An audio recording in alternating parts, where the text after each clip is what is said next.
Hi viewers, welcome to our channel. ప్రస్తుతం మనతో పాటు ప్రముఖ పొలిటికల్ అనలిస్ట్ ఇమ్మంది రామారావు గారు ఉన్నారు. వారితో ఒకసారి మాట్లాడదాం. సార్ నమస్కారం సార్. నమస్తే బాబు. Sir, home minister Anitha Vangalapudi గారితో సునీత గారు భేటీ కావడం అనేది చర్చనీయాంశంగా మారింది సార్. సో ఎందుకు వీళ్ళు ఈ టైంలో భేటీ అయ్యారు, వివేక హత్య కేసుకు సంబంధించి భేటీ అయ్యారని చెప్పేసి విస్తృతంగా చర్చలు జరిపేశారని చెప్పేసి వార్తలు రావడం చూస్తున్నాం సార్. మరి ఏం జరిగే అవకాశం ఉంది వివేక హత్య కేసుకు సంబంధించి? అండ్ సునీత గారు వెంటనే మళ్ళీ చంద్రబాబు గారితో కూడా భేటీ ఏర్పాటు చేసుకున్నారని అంటున్నారు. మరి భేటీల గురించి మీ ఒపీనియన్స్? అనిత ప్రత్యేకించి వాళ్ళ నాన్నగారిని ఎవరు మర్డర్ చేశారు, ఎలా మర్డర్ చేశారు, దానికి ఉన్న ఆధారాలు ఏమిటో మొత్తం కూలకషంగా చెప్పేసింది ఆవిడ. ఇంకా చెప్పవలసింది ఏమీ లేదు. మరి ఎందుకు కలిసింది అనితని? అది కూడా హోమ్ మినిస్టర్నే ఎందుకు కలిసింది అనేది మనం ఆలోచించుకుంటే, వంగలపూడి అనిత ఇప్పుడు కొంచెం ప్రతిదానికి స్పందిస్తూ ప్రజలకు ఒక భరోసా ఇస్తుంది. ఈరోజు డాక్టర్ సునీత గారి పరిస్థితి కానీ, డాక్టర్ షర్మిల పరిస్థితి కానీ చాలా భయభ్రాంతం అయిపోయి ఉంది. వాళ్ళు ఎప్పుడు వాళ్ళ ప్రాణాలు పోతాయో తెలీదు. అది ఇంటెలిజెన్స్ కూడా చెప్పింది. మరి ఇప్పుడు ఈ ఆంధ్రప్రదేశ్లోనే ఉంటారు, వాళ్ళు ఉండేది ఇక్కడే ఉంటారు కనుక, ఆ ప్రాంతాల్లో ఉంటారు కనుక ఆవిడకి ఒక రక్షణ కావాలి. నాకు లైఫ్ థ్రెట్ ఉంది, ఏ సమయంలోనైనా సరే వెళ్ళిపోవచ్చు. అలాగే శర్మిల కూడా వచ్చి చెప్పి మాకు లైఫ్ థ్రెట్ ఉంది, అండ్ రాజకీయాల్లో ఎదగనివ్వరు, ఆయన ఎదగడు.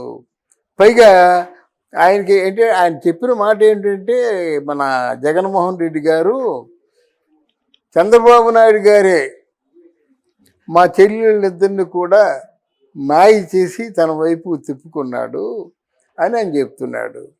కనుక అయితే వీళ్ళందరూ మనం అనుకోకపోయినా చంద్రబాబు నాయుడు గారు భరోసా లేకుండా అక్కడ పులివెందుల్లో మీటింగ్ పెట్టగలరా? అలాగే చంద్రబాబు నాయుడు భరోసా లేకుండా షర్మిల అంత గట్టిగా మాట్లాడు కదా, ఇమీడియట్గా రియాక్ట్ అయ్యేది ఇక్కడే కదా. వాళ్ళు వాళ్ళ వర్గం వాళ్ళ తాలూకు వాళ్ళ శ్రేయబులు అందరూ కూడా ఒక కంచు కవచంలాగా వాళ్ళకు ఉంటారు అన్నమాట. అది వాళ్ళకి తెలుసు. ఇప్పుడు చంద్రబాబు నాయుడు గారికి మీరు మద్దతు చేస్తున్నారంటే మద్దతు కాదు, they are taking the support. మద్దతు వేరు, సపోర్ట్ వేరు. వాళ్ళ రక్షణ తీసుకుంటున్నారు. అనిత కూడా హోమ్కి ఏంటంటే కంప్లీట్గా పర్సనల్గా కలిసి తన తాలూకు వ్యక్తిగతమైన బాధల్ని చెప్పుకోవడానికి కలిసిందని మనం అర్థం చేసుకోవచ్చు. దాని మీద అనితకి ఇంకేమైనా తనకు అనుమానాలు ఉంటే ఆ అనుమానాలని నివృత్తి చేసుకునేందుకు గాను పిలిపించుకుందని కూడా అనుకోవచ్చు. కావాలి కదా.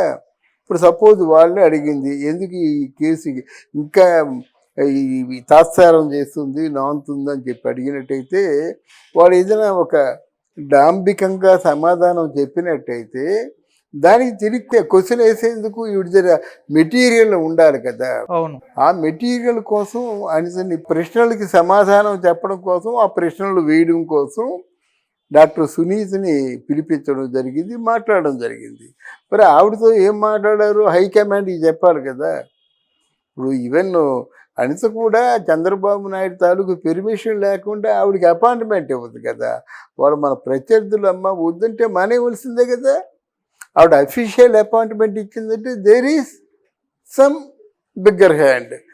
దట్ ఈజ్ నథింగ్ బట్ ఓడి చంద్రబాబు నాయుడు. ఈరోజు వెంటనే ఈరోజు బహుశా కలిసే ఉంటుంది డాక్టర్ సునీత. సునీతను మొర చెప్పుకుంటుంది, తప్పదు కదా. ఇది మామూలు తాలూకు కేసు కాదు, ఇది బ్రతుకులో చచ్చుడో తేల్చుకోవాలని నిర్ణయించుకుంది. ఈరోజు ఒకవేళ డ్రాప్ చేసుకున్నట్టయితే అందరూ ఆవిడనే తిడతారు, ఏమమ్మా అలా డ్రాప్ చేసుకున్నావు, ఇంతమందిని ఇరికించేసాని చెప్పేసి. ఇలా ఉంది మాట. నాయన మా నాన్నని ఎవరు చంపారు, అన్ని ఆధారాలు ఉన్నాయి కదా, ఇంకెందుకు చేస్తారు వాళ్ళు పైగా ఆయన ఇప్పుడు ఎంపీగా ఉన్నాడు. ఎవరైతే అనుకున్నారో ఆయన ఎంపీగా ఉన్నాడు. ఒక ప్రజాప్రతినిధి ఒక పార్లమెంట్లో మాట్లాడే వ్యక్తి హంతకుడు ఉండొచ్చా అనే ప్రశ్నకి వాళ్ళ దగ్గర సమాధానం ఉండదు. హంతకుడని ఎలా నిరూపిస్తావు? ఈ సిబిసిఐడి చేసినా, ఈడీ చేసినా, ఇంటెలిజెన్స్ చేసినా, ఎవరు చేసినా వాళ్ళకి ఇంకా ఏదో చాలటం లేదు. చాలటం లేదంటే అందరికీ తెలిసిన విషయమే. అక్కడి నుంచి ఆర్డర్స్ వస్తే 5 నిమిషాల్లో వెళ్ళిపోతాడు. అనుకున్నాడా చంద్రబాబు నాయుడు? నంద్యాలలో ఉంటుండగా ఎర్లీ మార్నింగ్ 4 గంటలకు అరెస్ట్ చేశారు. అలాంటి పరిస్థితి వీళ్ళకి కూడా వస్తుంది తప్పకుండా. ఆ పరిస్థితి అతి తొందరలో రావాలనే ఈ అమ్మాయి కలిసింది. సార్ ఇప్పుడు మన చంద్రబాబు నాయుడు గారిని కూడా కలవబోతున్నట్టు తెలుసు. కలిసింది. అదే కలిసింది కదా. ఇప్పుడు మన అంటే వివేక హత్య కేసుకు సంబంధించి ఏమైనా కొలిక్కొచ్చే అవకాశం ఉందంటారా సార్? తప్పకుండా అవకాశం ఉంటుందండి. వీళ్ళు రహస్యంగానే మాట్లాడుకుంటారు. ఎందుకంటే గవర్నెన్స్ తాలూకు వ్యవహారాలు ఏవి కూడా బయటికి చెప్పరు. దట్టు బాగా స్ట్రిక్ట్గా ఫాలో అయ్యే వ్యక్తి చంద్రబాబు నాయుడు. జగన్మోహన్ రెడ్డి గారి లాగా నిరంకుశత్వం లేదు ఆయనకి. ప్రోటోకాల్స్ అన్నీ విధిగా పాటిస్తాడు. సో మరి ఆయన చెప్పవలసిన అవసరం ఉంది. ఆయన హైకమాండ్ అడుగుతాడు, వాళ్ళు ఏదో తగిన సమాధానం చెప్తారు. It takes some time. అదనేది ప్రజలందరికీ తెలిసిందే. మన దగ్గర సినిమా కథలాగా, సీరియల్ కథలాగా ఏదో ఒక ట్విస్ట్తో ప్రారంభించడం, మళ్ళీ ముగింపు ఏదంటే అదే డెస్టినేషన్ ఈజ్ ఓన్లీ సెంట్రల్. ఆ సెంట్రల్ డెసిషన్ తీసుకున్న దానికి మేఘాల మీద అరెస్ట్ చేస్తారు. సార్ అంటే 2019లో ఇది జరిగింది సార్ ఈ మర్డర్ అనేది. అప్పటి నుంచి కూడా ఇప్పటి వరకు తేలలేదు మరి ఈ కేసుకు సంబంధించి. మరి ఇప్పుడు తేలుతుందన్న నమ్మకం చాలా మందిలో పోయింది అని అంటున్నారు సార్. లేదండి, తప్పకుండా తేలుతుందండి కేసు. 2019లో అయితే అక్కడ జగన్మోహన్ రెడ్డికి 23 మంది ఎంపీలు ఉన్నారండి. 22 మంది ఎంతమంది ఎంపీలు ఉన్నారు.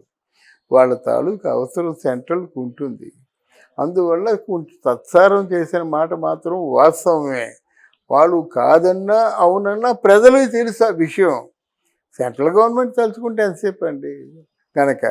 మన 5 సంవత్సరాల్లో జగన్మోహన్ రెడ్డి మీద దాడి చేసిన కోడికత్తి ఏమైంది, గులకరాయి ఏమైంది, కోడికత్తి సీలు ఇప్పుడు ఎక్కడున్నాడు, గులకరాయి సతీష్ ఇప్పుడు ఎక్కడున్నాడు.